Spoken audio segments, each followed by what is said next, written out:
ہمیں تو بیسیوں دلیلیں آتی ہیں. جا ابا کے پیر پکڑ لے. پتہ ہے نبی پاک علیہ السلام نے فرمایا جس کا باپ راضی ہوگا اسی کا اللہ راضی ہوگا، اور جس کا باپ ناراض ہوگا وہ سارا دن وظیفے پڑھے اس کا اللہ راضی. یہ ابو داؤد شریف کی حدیث ہے. نا جی بڑی مہربانی، پیسے نہ لائیے گا. اب بات سنیں، وہ بھی میں سمیٹنے کی طرف آ رہا ہوں، ختم کر رہا ہوں. آپ میری بات پہ توجہ رکھیں. عزیز بھائی، نبی کریم صلی اللہ تعالی علیہ وسلم نے جو اپنے غلاموں کی تربیت کی تو حضرت عمر فاروق کہنے لگے لکھ کے دو، لکھ دو. تو اماں کہنے لگی آپ لکھیں میں سائن کر دیتی ہوں. آپ لکھ دیں میں سائن کرتی ہوں. حضرت عمر نے لکھا فلاں بنت فلاں کو عمر سے شکایت تھی. پھر انہوں نے عمر کو معاف کر دیا. اماں سائن کرنے ہی لگی تھی کہ مولا علی شیر خدا آ گئے. حضرت عبداللہ ابن مسعود آ گئے. اوہو عمر یہاں بیٹھے ہوئے ہو، میں سارے مدینے میں تلاش کر رہا تھا، یہاں بیٹھے ہو، وہ کچھ لوگ ملنے آئے، نکلو. اماں نے سنا کہ یہ عمر تھے تو اماں اٹھ کے کھڑی ہو گئی. آئے ہائے عمر تھے، آپ عمر تھے؟ تو جناب عمر کہنے لگے اماں تو نے جو کہا ٹھیک کہا، لیکن اپنے وعدے پہ قائم رہا، یہ ذرا سائن کر دے. اماں نے سائن کیے تو حضرت عمر فاروق فرمانے لگے علی آ گئے ہو تو بطور گواہ تم بھی دستخط کر دو.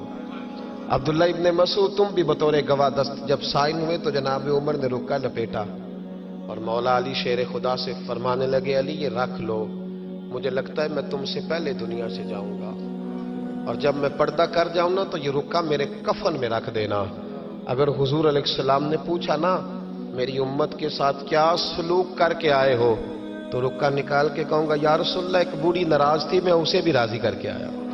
حضور یہ میں راضی. بھائی جب تک ہم اللہ سے نہیں ڈرتے معاشرہ اصلاح پذیر نہیں ہو سکتا. جب تک یہ وظیفہ پک نہیں جاتا کہ اللہ میرے ساتھ ہے اور اللہ مجھے دیکھ رہا ہے تب تک حالات بہتر نہیں ہو سکتے. جب انسان یہ وظیفہ پکا لیتا ہے تو پھر چونٹی پہ بھی ظلم نہیں کرتا، پھر وہ گدھے کو ڈنڈا مارتے ہوئے بھی سوچتا ہے.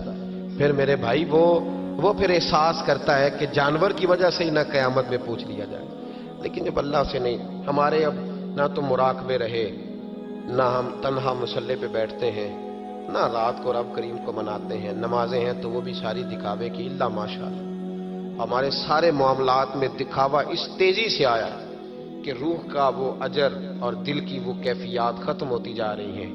رات مصلے پہ بیٹھے اپنی اصلاح کے لیے اپنے مالک کے حضور دعا کریں، اور سب سے بڑھ کر یہ کہ یہ ذہن بنائیں کہ میں یہ باپ مجھے بعد میں ملا، اماں مجھے بعد میں ملی، بچے بیوی بعد میں ملے، پہلے تو میں اپنے رب کے پاس تھا. اس وقت میرا کوئی رشتہ دار نہیں تھا، اور جب میں قبر میں جاؤں گا تو پھر بھی میرا اللہ ہی میرے ساتھ ہوگا. اور اگر اس کے بعد کوئی ہستی میرے لیے ابر رحمت بنے گی تو خدا کے محبوب کی ہستی بنے گی. میرے بھائی جس آدمی کے ساتھ انسان کو ہمیشہ کام پڑے اسے بندہ ناراض نہیں کرتا. اس کے ساتھ دوبارہ بھی مجھے کام پڑے گا. تو رب رسول کے ساتھ رشتے مضبوط کریں. ہم بڑے کمزور ہوتے جا رہے ہیں، باتوں کے گورکھ دھندے میں زندہ ہیں. کسی کو بھی چھیڑ لیں، جتنی مرضی باتیں سن لیں، کسی شخص سے بھی آپ ڈسکس کر لیں، جو مرضی اسے سن لیں.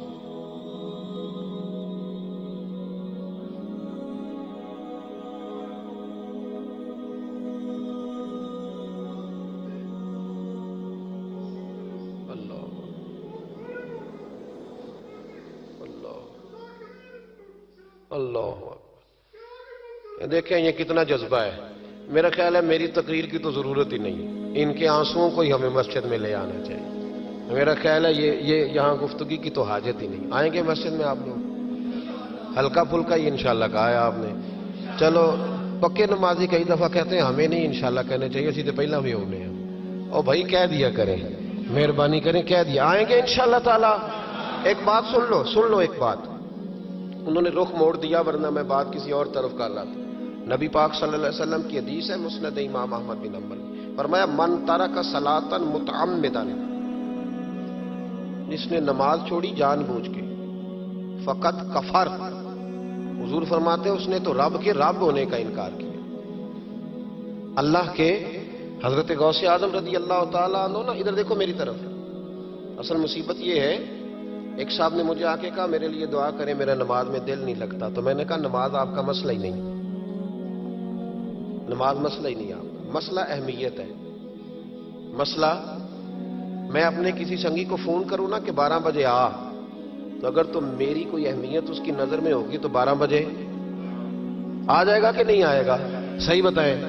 اور اگر میری اہمیت نہیں سمجھے گا تو آئے گا؟ میں نے کہا مسئلہ دل لگنے کا نہیں. دل تو کئی دفعہ بندے کا پیسوں میں بھی نہیں لگتا تو پھر چھوڑ جاتے ہیں لوگ دولت. کئی دفعہ بچوں کے ساتھ بھی دل نہیں لگتا، اچاٹ ہو جاتا ہے تو چھوڑ دیتے ہو. مسجد میں دل نہیں لگتا تو میں نماز نہیں پڑھتا. مسئلہ دل کا ہے ہی نہیں، مسئلہ اہمیت کا ہے. حضور غوث پاک نماز پڑھ کے، عصر کی نماز پڑھ کے باہر نکلے تو ایک نوجوان گلی میں کھڑا تھا. تو حضور غوث پاک فرمانے لگے تو بڑا دلیر ہے بھائی، بڑا دلیر ہے تو، بڑا. کہنے لگا حضور میں تو کمزور ہوں، یہ آپ کیا کہہ رہے ہیں؟ فرمایا بڑا دلیر ہے تو. اس نے کہا کیا ہوا؟ حضور غوث پاک فرمانے لگے مجھے تو کوت والے شہر بلائے، SHO بلائے تو مجھے جانا پڑتا ہے، نہ جاؤں تو ڈر آتا ہے، اور تجھے رب نے بلایا تھا تو گیا ہی نہیں. بڑا دلیر ہے، تیرا خیال ہے دیکھ لوں گا.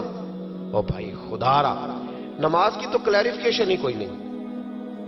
کوئی دیکھے نا، ہمیں وہ وقت یاد رکھنا چاہیے نا کہ حضرت سلمان فارسی فرماتے ہیں کہ حضور کو تکلیف تھی قدموں میں، بظاہر حضور کو سخت بخار تھا، بظاہر بڑی کمزوری تھی، پر پتہ ہے نبی پاک کا مسجد سے پیار کتنا تھا. حضور نے فرمایا میں نے کئی نمازیں گھر پڑھی ہیں، مجھے مسجد لے جاؤ. تو فرماتے ہیں کہ ایک طرف حضرت قسم بن عباس نے پکڑا تھا، ایک طرف مولا علی شیر خدا نے، اور حضور نے کندھوں پہ ہاتھ رکھے، اور جب مسجد آ رہے تھے تو میری آنکھیں برس پڑی، اس لیے کہ مقدس قدم صفوں کے ساتھ لگ رہے تھے. بظاہر کمزوری تھی، پھر بھی مسجد میں آ کے 17 نمازیں رسول پاک نے پڑھی. وہ کیسا مسلمان ہے جس کا مسجد سے پیار نہیں؟ حضرت بابا فرید گنج شکر سے ایک شخص نے کہا تھا میرا دل سخت ہو گیا، تو آپ نے اس کے ہاتھ میں جھاڑو دے دیا. کیا کیا؟ بول کے بتائیں جی. اب لوگ سمجھتے ہیں بابا صاحب کے دربار پہ جاؤ، خوب قوالی سنو، واپسی پہ شکر لے آؤ، چھٹی، بابا صاحب راضی. جھاڑو دیا بابا صاحب نے. تو کہنے لگا حضور اس کا کیا کروں؟ فرمانے لگے جہاں مسجد نظر آئے نا جھاڑو دینا شروع کر دیا کر، اللہ تیرے دل کو صاف کر دے گا. اٹھ فریدا ستے آتے جھاڑو دے مسیت، تو ستا ہے رب جاگدا تیری ڈاڈے نال پرید.